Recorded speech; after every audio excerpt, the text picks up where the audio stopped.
जय हिंद साथियों, कैसे हैं आप लोग? आई होप आप लोग ठीक होंगे और अपनी पढ़ाई अच्छे से कर रहे होंगे। आप सभी को एक बार फिर से स्वागत करता हूं आपके अपने यूट्यूब चैनल ओनली प्रैक्टिस पर।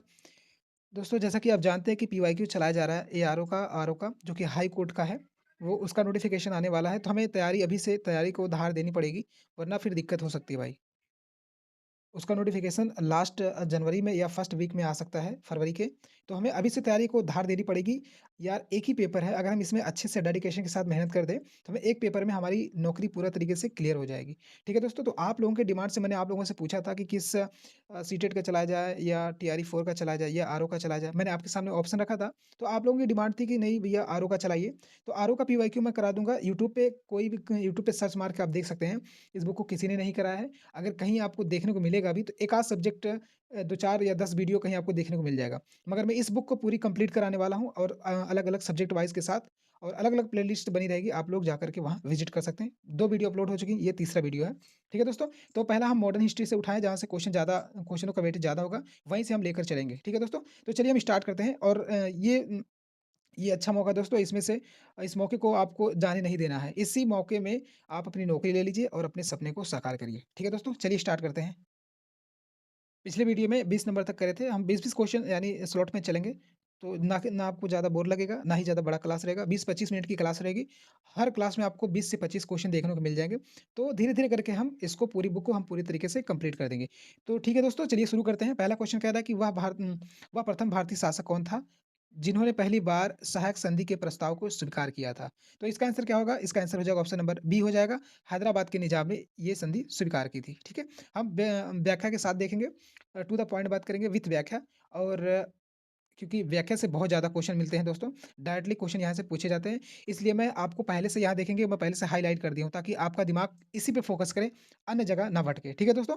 तो हमें जो मैं पढ़ा रहा हूँ, जो चीज़ें मैं सॉल्व करा रहा हूँ, बस आप उसको कॉन्संट्रेट करके आप लोग अपने माइंड में बैठाइए। ठीक है दोस्तों? तो इस हाइलाइट को करने की वजह ये है कि जैसे मैं इस पे पहुँचूँगा तो आपका दिमाग तुरंत उसी पे जाएगा, ठीक है? वो दिमाग चीज़ में जब डायरेक्टली उस पे देखने जब डायरेक्टली हम किसी चीज़ को देखते हैं ना, तो वो हमारे दिमाग में फ़ीड हो जाती है। अदरवाइज़ हम ऐसे लाइन बाई घोंसते हैं, तो वो जल्दी दिमाग में फ़ीड नहीं होती। ठीक है दोस्तों? जब ये कहीं न कहीं सर्किल में है, तो आपका दिमाग ज़रूर कहेगा कि यार कुछ तो है इसमें, इसीलिए उसको देखें सभी चीज़ों को छोड़ के सबसे पहले यहाँ पर निगाह जाएगी। ठीक है? तो ये चीज़ मैंने आपके लिए पहले ही कर दिया है। ठीक है दोस्तों? तो आइए इसकी व्याख्या देख लेते हैं। कह रहा है कि सहायक संधि एक प्रकार की क्या है? मैत्रिक संधि थी। जिसे 1798 से 1805 के दौरान लॉर्ड वेलेज़ली ने देसी राज्यों के साथ संबंध बनाने के लिए प्रयोग किया था, ठीक है? सबसे पहले यह संधि हैदराबाद के निज़ाम के साथ 1798 ईस्वी में की गई थी और फिर मैसूर के साथ 1799 में 1799 में अवध और 1801 में पेशवा, भोसले, सिंधिया और जोधपुर, जयपुर, बूंदी तथा भरतपुर के साथ की गई थी, ठीक है? आइए अगला क्वेश्चन देखते हैं दोस्तों, 22 नंबर क्वेश्चन। 22 नंबर कह रहा है कि दूसरा मैसूर युद्ध किस संधि के साथ समाप्त हुआ था? जो दूसरा मैसूर युद्ध था दोस्तों, वो किस संधि के साथ समाप्त हुआ था? ये होगा ऑप्शन नंबर बी हो जाएगा, मैंगलोर की संधि के साथ, ठीक है? आइए इसकी व्याख्या देख लेते हैं दोस्तों। व्याख्या कह रहा है कि द्वितीय आंग्ल-मैसूर युद्ध 1780 से लेकर 84 में हुआ था। कब हुआ था? 1780 से लेकर 84 के बीच हुआ था। किसके साथ? हैदर अली और अंग्रेजी सेना के विरुद्ध हुआ था, ठीक है? हैदर अली अंग्रेजी सेना को पराजित कर देता है। यानी हैदर अली जो था वो अंग्रेजी सेना को क्या कर देता है? पराजित कर देता है। लेकिन युद्ध युद्ध क्षेत्र में घायल हो जाता है, ठीक है? युद्ध क्षेत्र में घायल हो जाने के कारण 7 दिसंबर 1782 को हैदर अली की मृत्यु हो जाती है। अर्थात लड़ते-लड़ते अंग्रेज़ों को तो हरा देता है, मगर खुद भी चोटिल हो जाता है और जिससे उसकी मृत्यु 1782 में हो जाती है। हैदर अली मृत्यु के बाद संचालक का भार उसका पुत्र टीपू सुल्तान पर आ गया। अर्थात जब उसका पिता मर गया, तो उसका भार किस पे आ गया? टीपू सुल्तान अर्थात उसके बेटे पे आ गया। तो उन्होंने 1784 में टीपू ने एक युद्ध को जारी रखा। इस युद्ध को जारी रखा, ठीक है? दोनों पक्षों में लगातार दोनों पक्षों में मैंगलोर की संधि के साथ युद्ध को समाप्त किया गया, ठीक है? तो क्वेश्चन आएगा तो आपको कर लेना है, मिस्टेक नहीं होना चाहिए दोस्तों क्योंकि इसमें कभी-कभी हैदर अली और सुल्तान को लेकर के डायरेक्ट क्वेश्चन पूछता है। तो आपको ध्यान रखना है कि हैदर अली था, वो मृत्यु हो गई थी, उसका जो बेटा था टीपू सुल्तान उसके अकॉर्डिंग ये मैंगलोर की संधि हुई थी समाप्त। उस युद्ध के साथ इस संधि के साथ समाप्त हुआ था, ठीक है? अगला क्वेश्चन क्या कह रहा है कि टीपू सुल्तान किस युद्ध में लड़ाई में मारा गया? अर्थात या किस युद्ध में या किस लड़ाई में मारा गया? तो इसका आंसर हो जाएगा ऑप्शन नंबर डी हो जाएगा। 4th आंग्ल-मैसूर के युद्ध में कौन मारा गया था? टीपू सुल्तान अर्थात हैदर अली का बेटा। ठीक है? इसकी व्याख्या देख लेते हैं।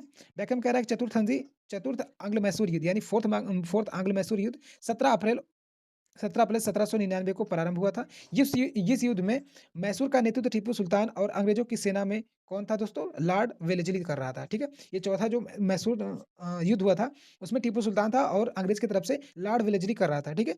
4 मई 1799 में टीपू सुल्तान युद्ध में लड़ते हुए मारा गया, ठीक है? परिणामतः मैसूर के राज्य पर अंग्रेज़ों का कब्ज़ा हो गया तथा उस पर सहायक संधि आरोपित कर दी गई, अर्थात टीपू सुल्तान भी क्या हुआ? मारा गया लास्ट में जाकर के।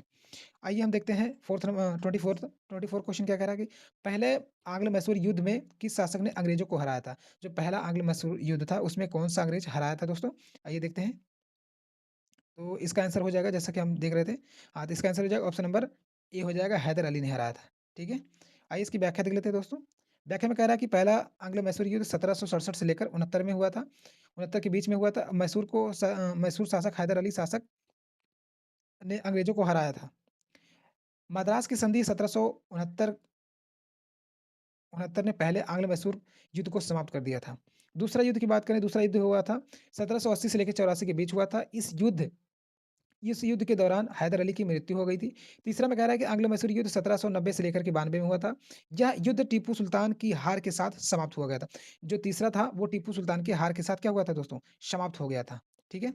आइए अगला देखते हैं चौथा मैसूर युद्ध। इसमें कह रहा है कि 1798 से लेकर 99 में हुआ था। टीपू सुल्तान इस युद्ध में बहादुरी से लड़े और वर्ष 1799 में हार गए तथा उनकी क्या हुई? मृत्यु भी हो गई।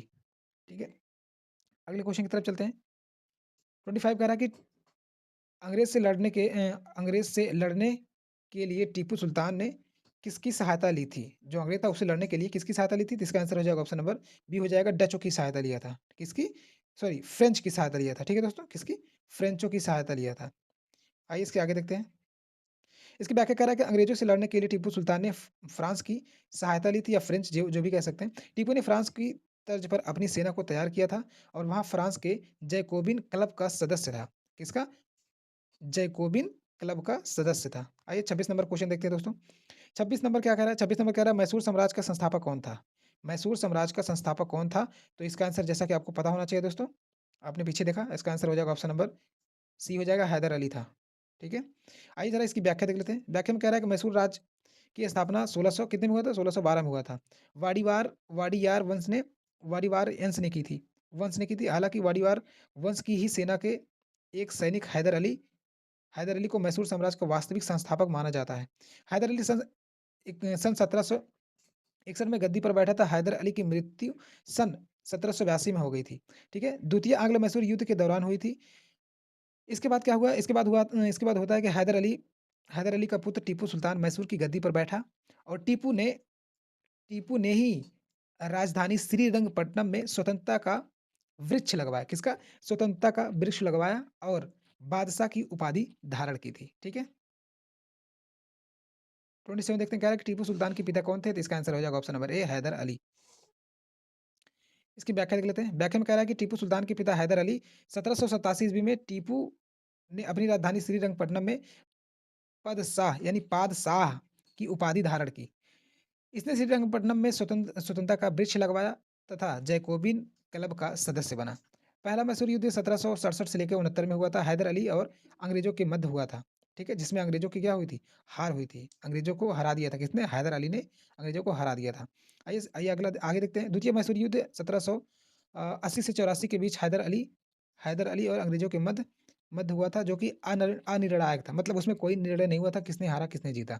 फिर थर्ड होता है, थर्ड में क्या कह रहा है कि 1790 से लेकर 92 में टीपू सुल्तान और अंग्रेजों के मध्य हुआ था जिसमें से जो कि संधि के दौरान समाप्त हुआ था। चौथा कह रहा है कि आंग्ल मैसूर युद्ध 1799 में हुआ था, टीपू सुल्तान और अंग्रेजों के मध्य हुआ था, जिसमें टीपू सुल्तान की हार हुई थी और मैसूर का पतन यहीं से चौथे आंग्ल मैसूर युद्ध के साथ समाप्त हो गया था। ठीक है दोस्तों? दोस्तों वीडियो को ज़्यादा से ज़्यादा शेयर करना, लाइक करना और आप लोगों का सपोर्ट आपका प्यार रहेगा तो मैं हर चीज़ को इसमें फ्री ऑफ कंटेंट दूँगा, जितनी भी प्रैक्टिस रहेगी मैं आपके लिए पूरी तरीके से समर्पित हूँ दोस्तों, बस आप लोगों का सपोर्ट चाहिए। आप लोग जितना सपोर्ट करेंगे हम उतना ही ज़्यादा स्ट्रगल करेंगे। जैसा कि उस चैनल पे हमने केबीएस का क्लास चलाया तो उसमें आप लोगों का बहुत ही अच्छा, बहुत ही प्यारा आपने सपोर्ट किया था, बस वही सपोर्ट आप इस चैनल पे कर दीजिए। तो दोनों चैनल जो है आप लोगों के प्रति ये दोनों चैनल समर्पित है। ठीक है दोस्तों? ये दोनों चैनल आपके लिए ही बनाए गए हैं।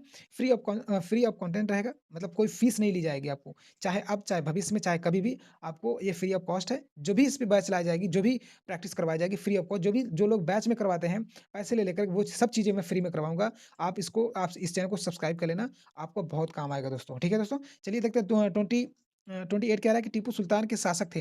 टीपू सुल्तान के शासक थे। कौन थे? इसका आंसर हो जाएगा ऑप्शन नंबर बी हो जाएगा। कहाँ के सुल्तान थे?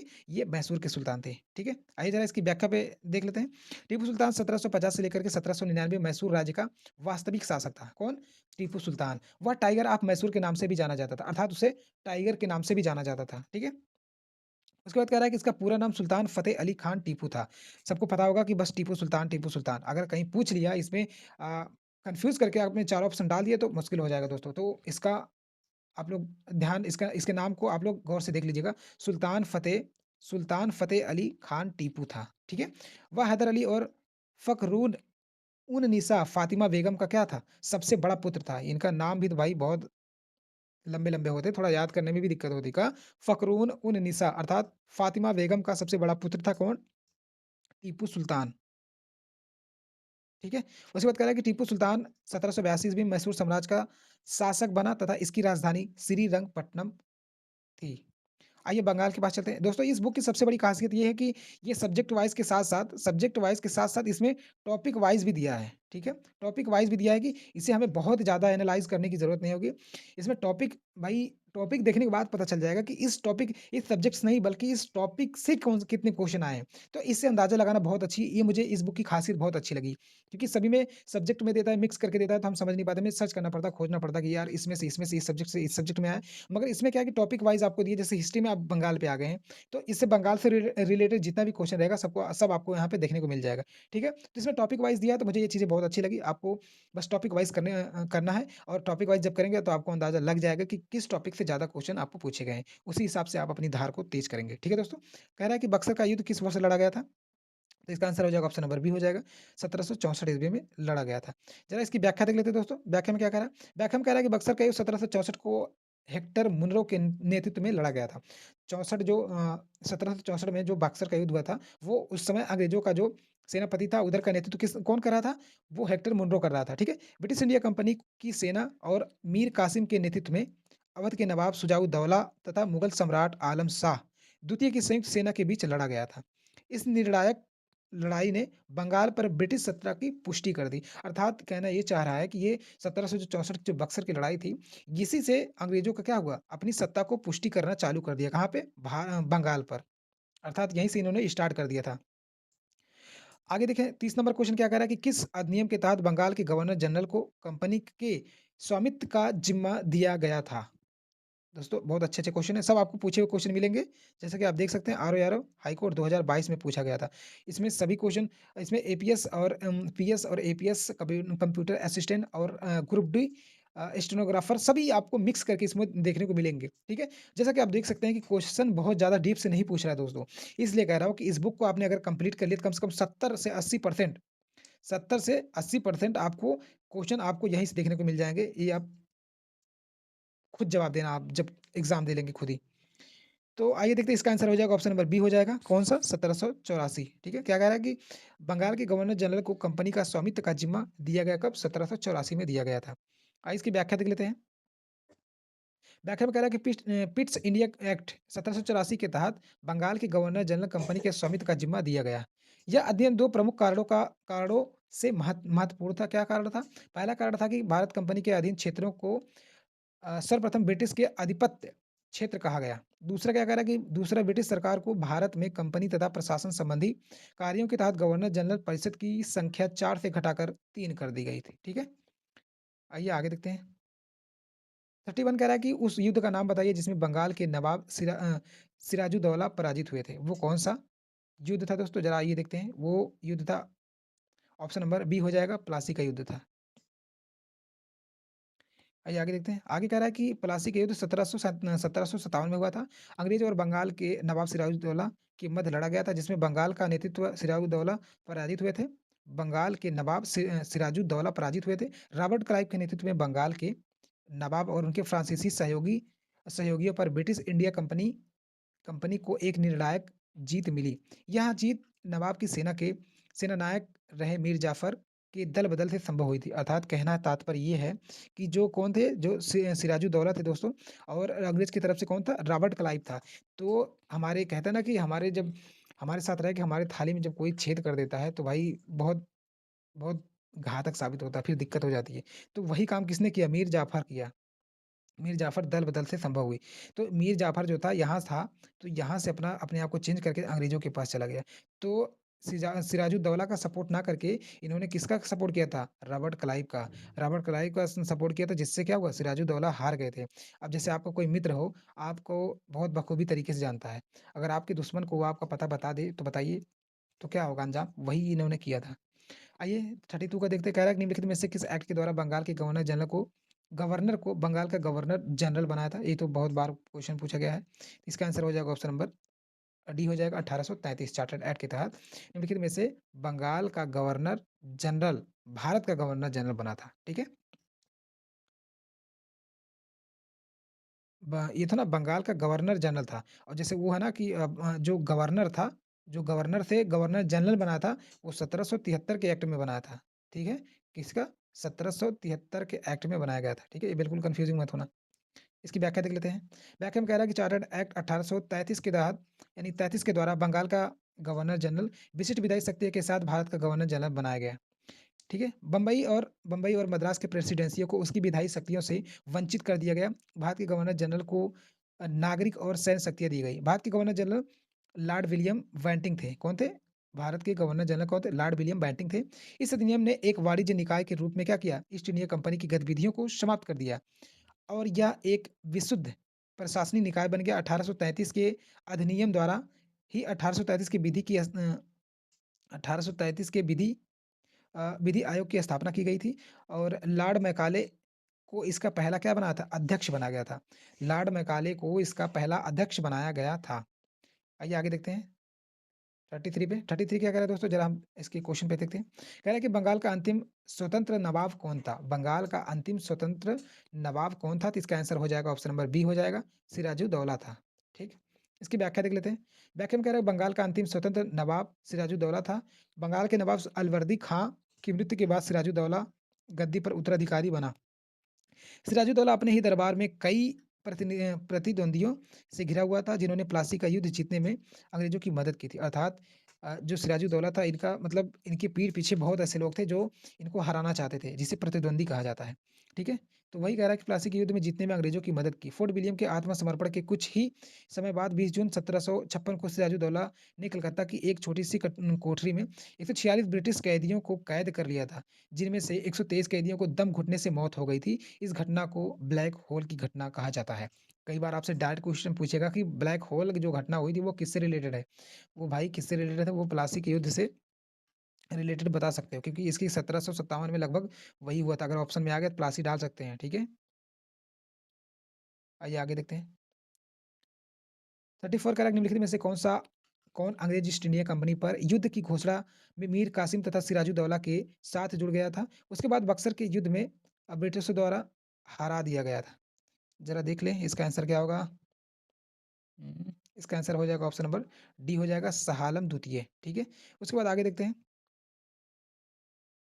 आगे कह रहा है कि 1764 में बक्सर के युद्ध के समय मुगल बादशाह शाह आलम द्वितीय, बंगाल के नवाब मीर कासिम और अवध का नवाब सिराजुद्दौला की संयुक्त सेना का सामना ईस्ट इंडिया कंपनी से हुई थी, जिसमें 3 संयुक्त सेनाओं की हार हुई थी। इस युद्ध में फलस्वरूप ब्रिटिश कंपनी को भारत पर शासन करने का एक मार्ग प्रशस्त हो गया। आइए 35 देखते हैं। कह रहा है कि निम्नलिखित में से कौन-सा एक बंगाल का गवर्नर जनरल था? निम्नलिखित में से कौन-सा एक बंगाल का गवर्नर जनरल था? तो इसका आंसर हो जाएगा ऑप्शन नंबर डी।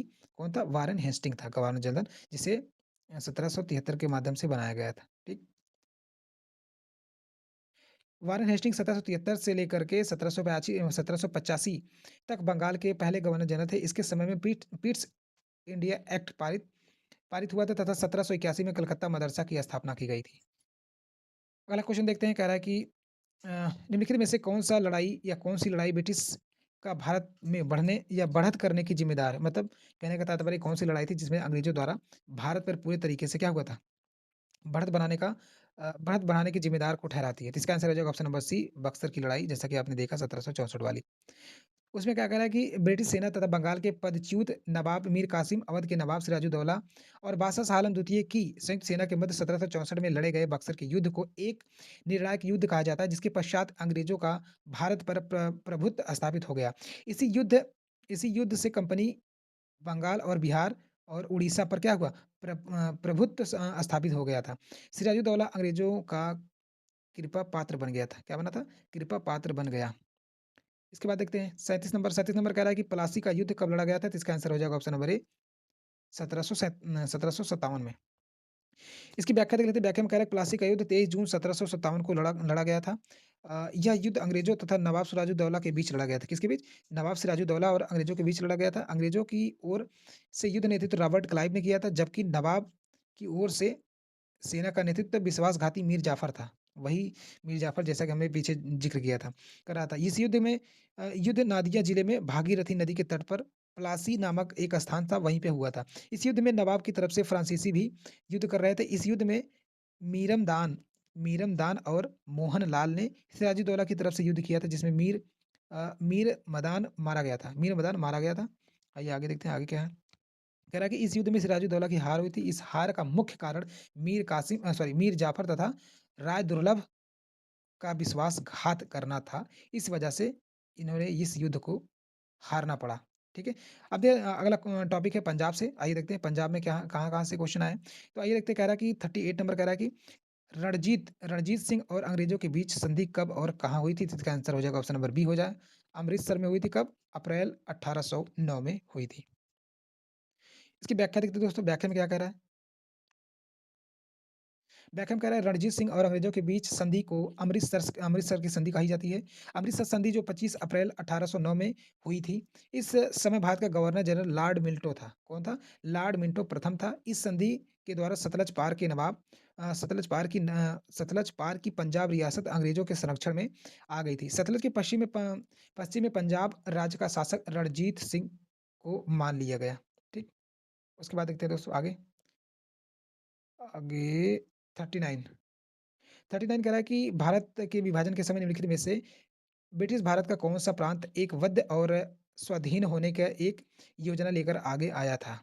आइए देखते हैं, तो इसका आंसर हो जाएगा ऑप्शन नंबर ए, पंजाब हो जाएगा। इसकी व्याख्या देखते हैं, कह रहा है कि भारत के विभाजन के समय पंजाब पंजाब प्रांत एकजुट और स्वतंत्र अस्तित्व की योजना को लेकर आगे आया था। जबकि भारत की स्वतंत्रता से पहले असम, बंगाल, बिहार भारत का हिस्सा बन गया था या बन गए थे।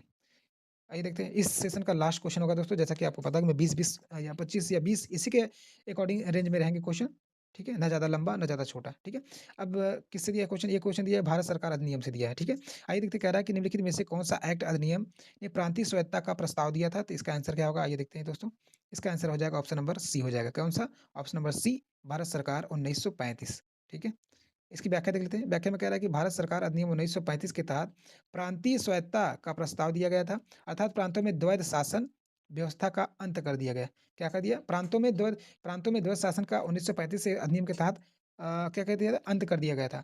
उन्होंने एक स्वतंत्र और स्वशासित संवैधानिक आधार पर किया गया था। यह अधिनियम यह अधिनियम में 321 अनुच्छेद और 10 अनुसूचियाँ थी। पंडित जवाहरलाल नेहरू ने इस अधिनियम को एक कार जिसमें ब्रेक तो है परंतु इंजन नहीं है कहा था। किसने? जवाहरलाल नेहरू ने। कभी-कभी ये क्वेश्चन डायरेक्ट पूछा जाता है। ठीक है दोस्तों? तो आप लोग अच्छे से पढ़ते रहिए। फिर हम कल और ऐसे हम क्वेश्चन करके धीरे-धीरे पूरे क्लास को हम खत्म कर देंगे। ठीक है? जैसा कि आपका डिमांड था इसलिए मैं इस बुक को कंप्लीट करा रहा हूँ। तो आप इस बुक को अच्छे से पढ़िए और बार-बार रिवाइज़ करिए। जितना रिवाइज़ करेंगे वो आपके लिए उतना ही हेल्प करेगा। ठीक है? यार आरो-यारो कुछ ज़्यादा कुछ है नहीं, ठीक है?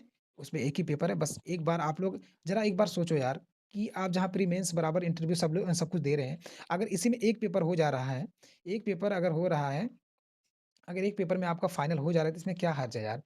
एक पेपर 200 नंबर का होता है, बस थोड़ी-सी वो 25 पर मिनट शायद टाइपिंग है इंग्लिश की, उसके अलावा कुछ नहीं है। आप इस बार इसको हाथ से मत जाने दीजिए। जो मेरे भाई-बहन सचिवालय में चूक गए थे, लखनऊ वाले या आरओ-यारो में, इसमें प्लीज़ ना चूकें। अच्छी खासी वैकेंसी आने वाली है, तो आप अभी से अपना मेंटेन रखिए और कोई एग्ज़ाम करने से पहले उसका पीवाईक्यू होना बहुत ज़रूरी है, ठीक है? पीवाईक्यू रामबाण है दोस्तों, टेस्ट सीरीज़ ना करो चलेगा, पीवाईक्यू करना बहुत ही ज़रूरी है। ठीक है दोस्तों?